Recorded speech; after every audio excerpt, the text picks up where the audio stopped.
All right, now we're going to answer the easier questions that I had for the week. I just wanted to break it up because the last part just took me so long, and I want to make sure this was easy access to get some of these questions answered. So, um, first one is when, like, how do you know when to sell, roll, or just hold a spread until expiration? So let's grab where's my favorite tool, especially when you're beginning, is this options profit calculator. And you really need to understand what is happening with your credit spread. So this pretty much shows you how the price should go, as long as the stock trades sideways, but we can also see what happens. So we are going to, let's select an option. Let's do this February 19th. I think we did this one before as an example. Let's go to a 500 put. And these three numbers are just showing the difference between the bid and the ask and medium, mid price. I just go on the mid. This actually doesn't matter very much, just for these charting purposes, because nothing's going to match exactly. And then we'll go to buy the one below it. So we have the 495.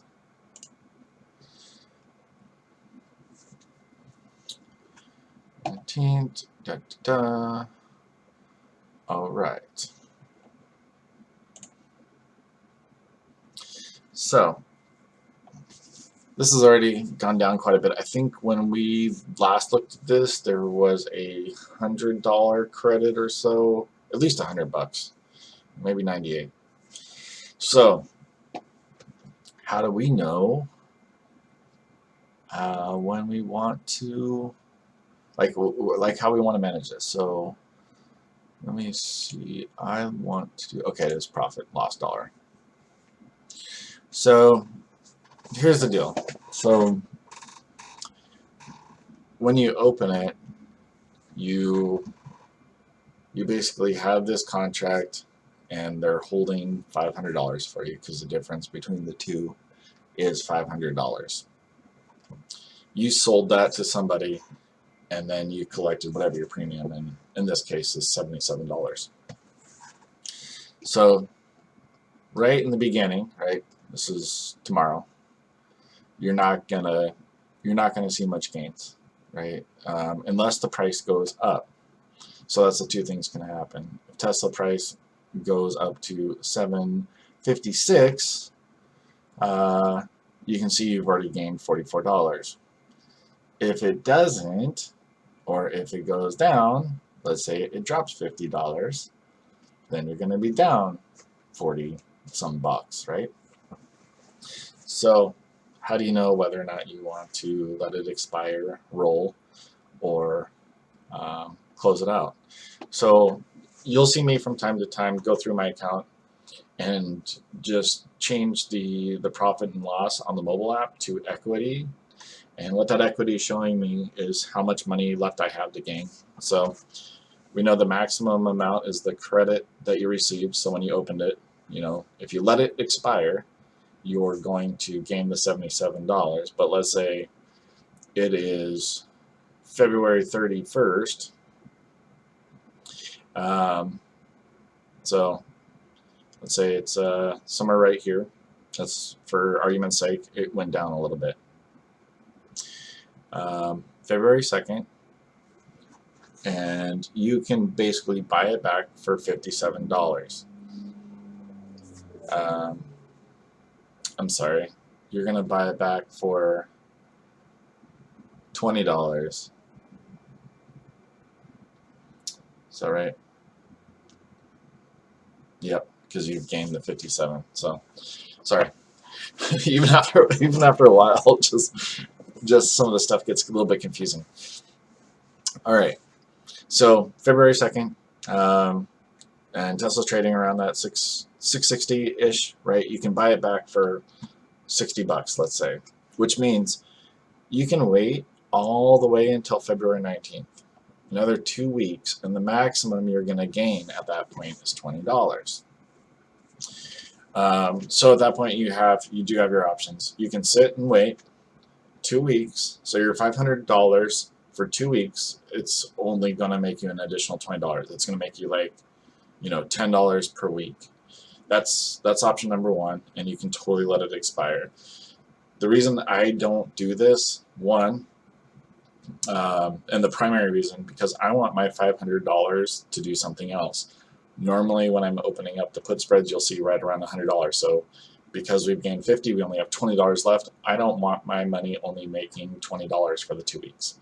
It's just not part of my strategy. You could definitely do it. That's number one.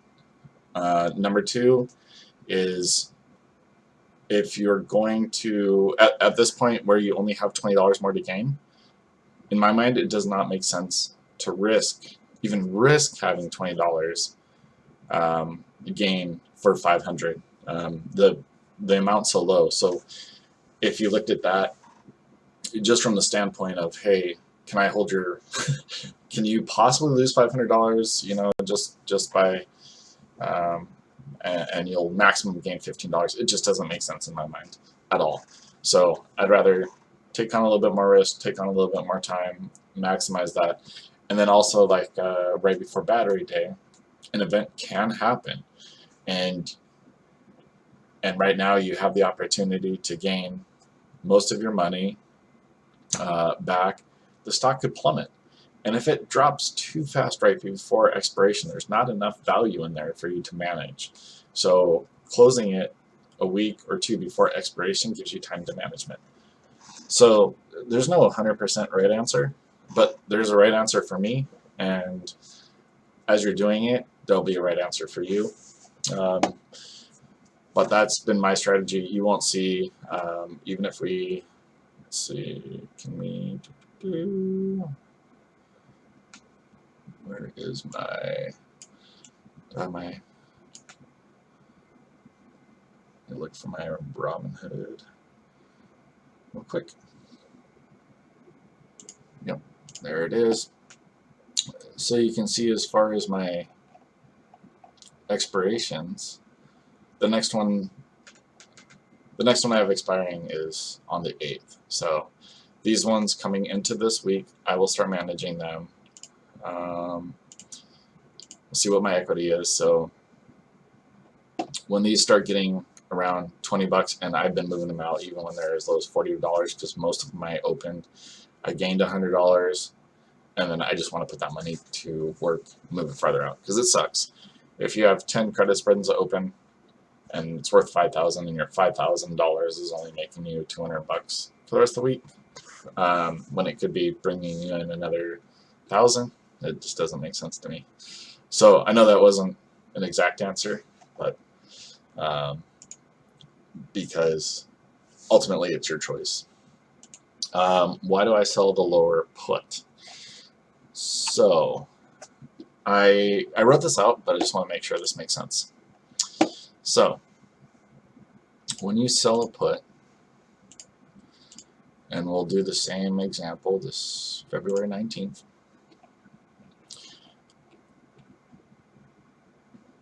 So this 500, what you're doing is you're agreeing to buy 100 shares of this at $500 if you sell this put. So you need to have the money available to buy 500 shares, which in this case would be $50,000. So if we just wanted to sell this put, I will show you what happens. Let's review the order, and it'll say I don't have enough collateral because my collateral is being used for other things. So you can see this, it's the $50,000 collateral. And now, as opposed to, so if you have billions and millions of dollars, great, do this. It's actually technically safer, because if If everything does drop, then at least you end up with shares of the company. My strategy that I use, if it did drop and I don't manage them, I end up with nothing. So I do have the potential of losing everything and not ending up with any shares. So what happens when we buy the one below it? Okay, let's dismiss this. So when I buy the one below this, my worst case scenario is I have to buy them at 500 and sell them at 495, which means there's a $5 difference times 100 shares. That means my maximum loss is 500, which is why Robinhood wants the $500 credit. Let's review the order. Yes, they have a wide bid and ask. Yeah, it's not very. Does it show it? So yeah, you can see in this case, my collateral is $500 because it's just the difference. So for the cost, so I could, in this scenario, for that same $50,000, I could open up 100 of these. I would collect, instead of 78, I would collect $7,800, where selling it by itself, you would collect $1,340 for the same collateral, so you make about 4 times as much. However, again, I'm risking losing the whole 500. But I also am giving myself time to management if need be. Hopefully that makes sense. Okay, let's not sell that. What happens to my $42 NEO call? I want to go back to this one again. This is a super simple tool to use. So you have a long call. You bought a call. What does happen to it? I don't know what you paid for it. Let me see. Did you tell me what you paid for it? I don't see where you told me what you paid for it. Alright, so we will buy this option. You said it is expiring Thursday, so I expect it is this Thursday. And it was a $42 call. Right now, this is what it's priced in at, basically $425. And did we get? Let's see. So I don't know. Like I said, I don't know what you paid for this. I don't know when you bought it. You can manually enter this right here. So if you paid, say $2 for it, then you can see exactly what's going to happen.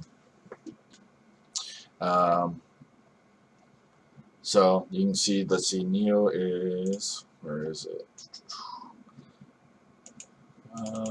Yeah, it's trading $45. So kind of no matter where you bought it, if you bought it, looks like yesterday, or even if you bought it anywhere in the last couple days, you probably lost money on it, I would assume. Yeah, you'd had to bought it almost like 2 weeks ago or something, I think, to be profitable on it. We could research the options price history, but I'm not going to do that because you can simply enter yours, and then you can see where you're at for profit and loss. So if it happens to go up, I mean, you can see the exact dollar amounts, and these should be fairly accurate. If it goes below $42, if it happens to, then your option is going to become worthless. Like literally, it's going to become worth $0. So I don't know. There's like a little bit of a wedge pattern on it, so it looks like it could go up end of the year. Who knows? But this is how you're going to kind of make the decision about what you want to do. If you think it's going to somehow spike up before Thursday, then absolutely you can sell out of it. You can sell out of it later, hoping that you'll gain. But what you'll see is some of these things like you'll just have with time, you'll just have less and less gain. So if you bought it at this $200, you're just going to have less and less every day. The value is going to go down because it's just decaying. It's giving it less time to move. But that's what I do. So I think that's everything then. If I missed anything, let me know. Yeah, and then hopefully we'll make some more live trades tomorrow. All right, guys, have a great week.